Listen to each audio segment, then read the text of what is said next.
گێمی دووەمی شەڕی بارزانی و بافڵ تاڵەبانی لە پەرلەمانی عێراق دەست پێ دەکات. گۆڕانکاریەکانی دواخولەکی داخستنی دەرگای کاندیدبوون چی هێنایە پێش؟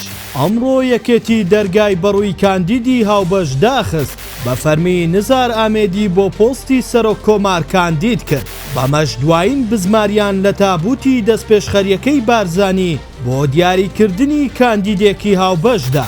لە بەرامبەردا پارتیش فواد حسێنی کاندید کرد، ئەوەش دەبێتە گەڕێکی نوێی ناکۆکی ئەم دوولایەنە لە پەرلەمانی عێراق. لاخولەکانی ڕابردوو بەردەوام شەڕی پۆستی سەرۆک کۆمار بە قازانجی یەکێتی یەکلایی بۆتەوە. تاوەکو ئێستا دڵنیاییەک نییە کە پارتی لە کاندیدکردنی فواد حسێن جددیە یاخود تەنها وەکو فشارێک دەیەوێت بۆ سازشکردن بە یەکێتی بۆ مەبەستەکانی خۆی بەکاری بهێنێت. لە ناوەخۆی کوردستان هیچ لایەنێک بەدەم پرۆژەکەی بارزانیەوە نەچوون. بە پێچەوانەی پرۆژەکەی بارزانیش پارتی لە جیاتی کاندیدێک لە دەرەوەی پارتی و یەکێتی وەک خۆیان ئاماژەیان بۆ دەکرد دیاری بکات، دوجار ئەوانیش کاندیدێکی حیزبیان دیاری کرد کە وای کرد پرۆژەکەی بارزانی بە مردووی لەدایک بێت. هاوکات مەلا بەختیاریش لە دواخولەکەکان خۆی کاندید کرد، وتیشی دەیەوێت ببێتە کاندیدی چارەسەری لە نێوان پارتی و یەکێتی.